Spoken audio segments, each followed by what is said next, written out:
Vocês já ouviram falar na metafísica de Aristóteles e no paradoxo do mentiroso? É sobre esses dois temas que vamos conversar aqui. Me acompanhe. Aristóteles foi aquele grande filósofo da Grécia, discípulo de Platão, que foi discípulo de Sócrates. Sócrates, Platão e Aristóteles, o trio da Grécia, né? Aristóteles, ele foi um estudioso de diversas áreas, né? No Liceu era a instituição de ensino fundada por Aristóteles, né? E ele tinha seus alunos, eram os peripatéticos, e os peripatéticos, junto com Aristóteles, eles estudavam uma gama enorme de áreas do conhecimento. Biologia, física, matemática, cosmologia, filosofia, várias áreas. Das áreas de estudo do Aristóteles, a que ele mais se interessava era uma área que ele designava como filosofia primeira, porque considerava ele ser esta área da filosofia a mais importante. Após a morte de Aristóteles, um indivíduo ficou responsável por organizar as obras de Aristóteles, se não me engano, Andrônico de Rhodes. E ele ficou responsável por organizar os materiais de Aristóteles, que estavam misturados, né?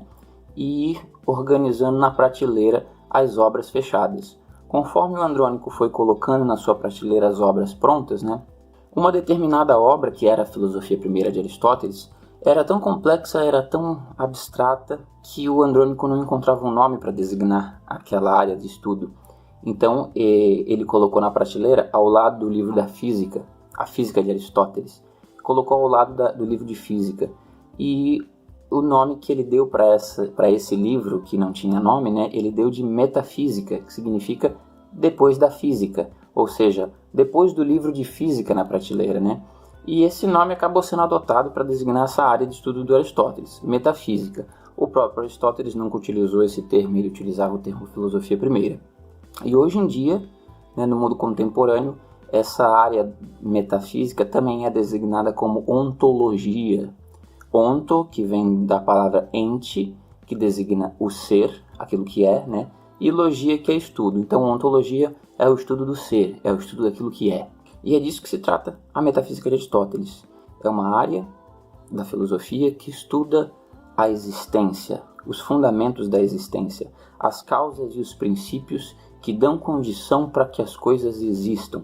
O Aristóteles, então, não está interessado em áreas particulares ou em objetos particulares, ele está interessado no todo da coisa. O que é o todo da coisa? É a existência, né? Não interessa que área for, que objeto for, o que há de comum entre todas as coisas no universo é o fato de todas elas existirem, e a existência é uma característica geral do universo. O universo existe. E Aristóteles estava em busca então de compreender os fundamentos e os princípios da própria existência. Para isso ele postulou as suas 4 causas, que agora nós vamos ver aqui.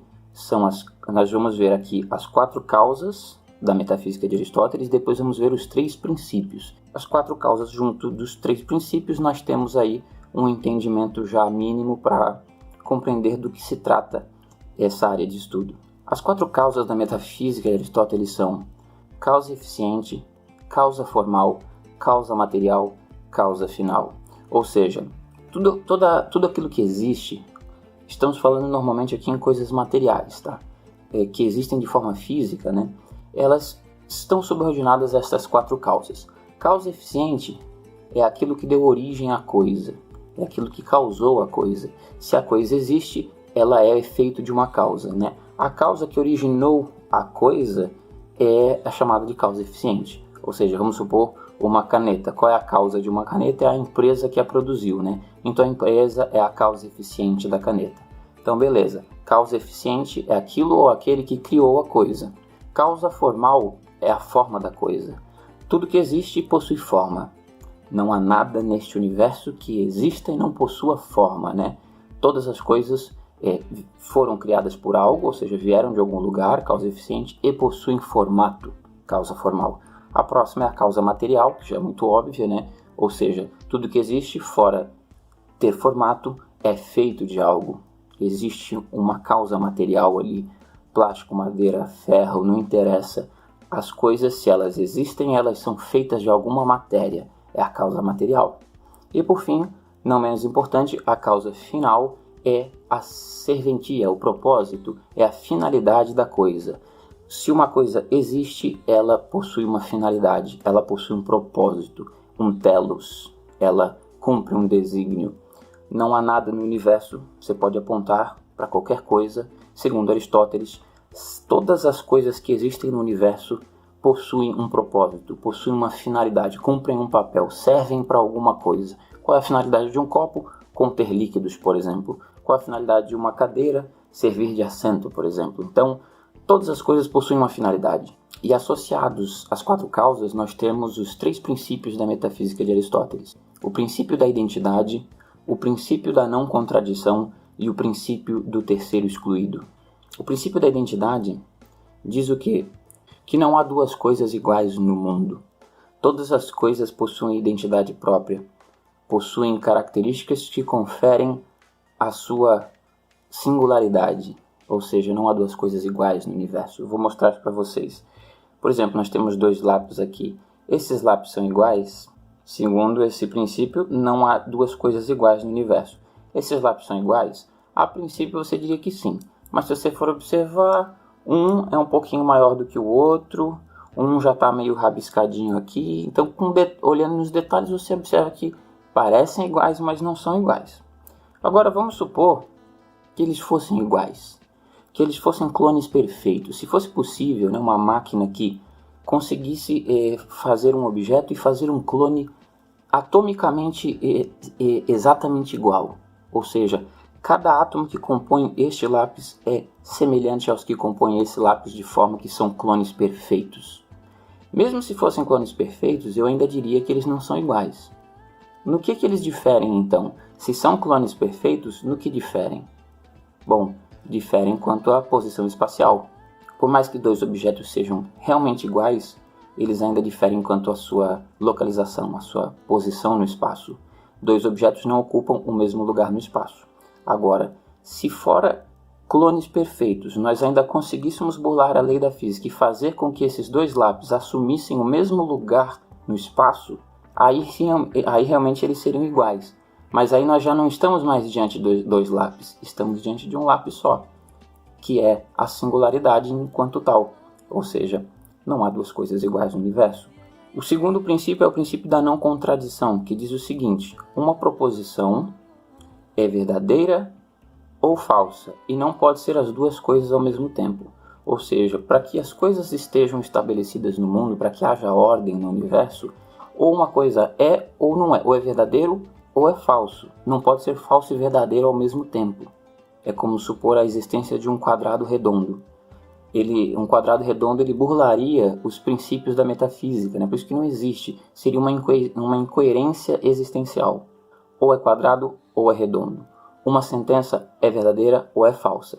Por exemplo, a Amazônia fica na China. Verdadeiro ou falso? No caso dessa sentença, dessa proposição, é falso. Ou poderia ser verdadeiro. Agora, verdadeiro e falso simultaneamente não há como. Quando surge uma situação onde esse princípio da metafísica, esse segundo princípio, o princípio da não contradição, é burlado, é quando nós estamos diante de um paradoxo.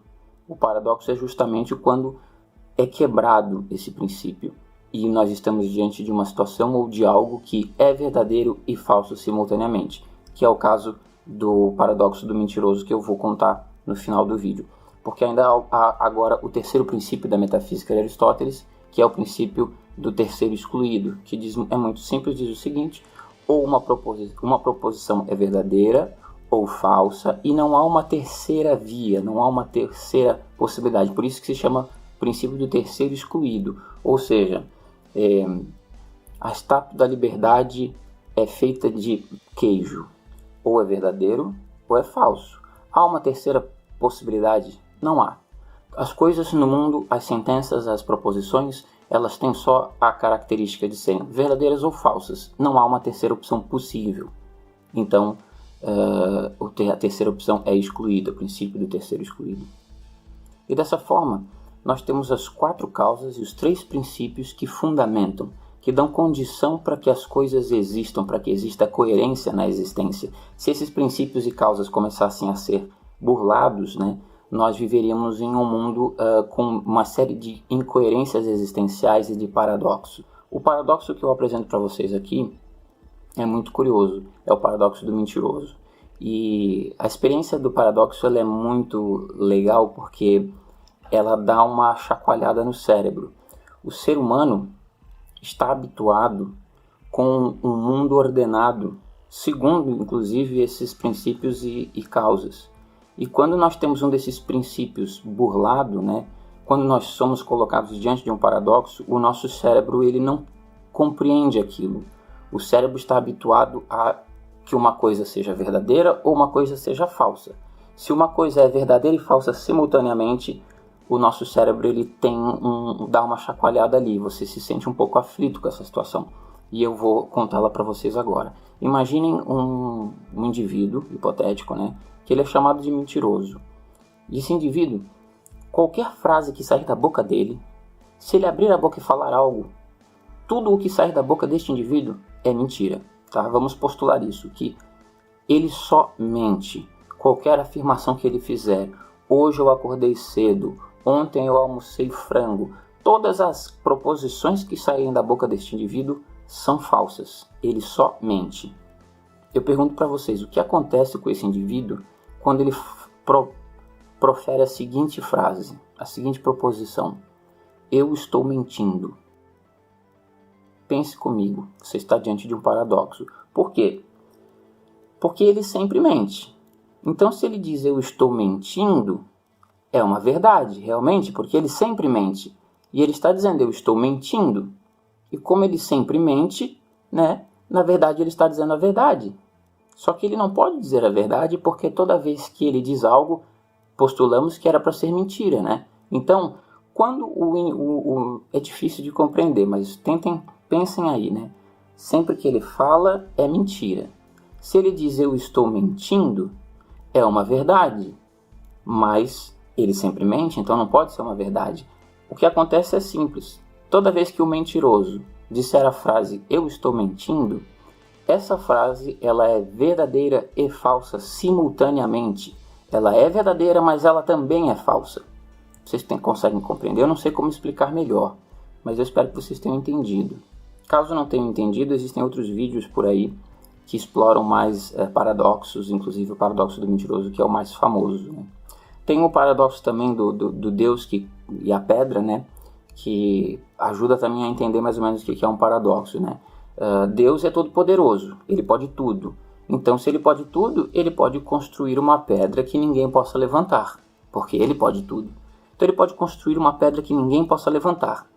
Mas se ele construir uma pedra que ninguém possa levantar, ele mesmo não pode levantar essa pedra. Mas se ele não pode levantar a pedra, então ele não é todo poderoso. Conseguem compreender? É mais ou menos isso, gente.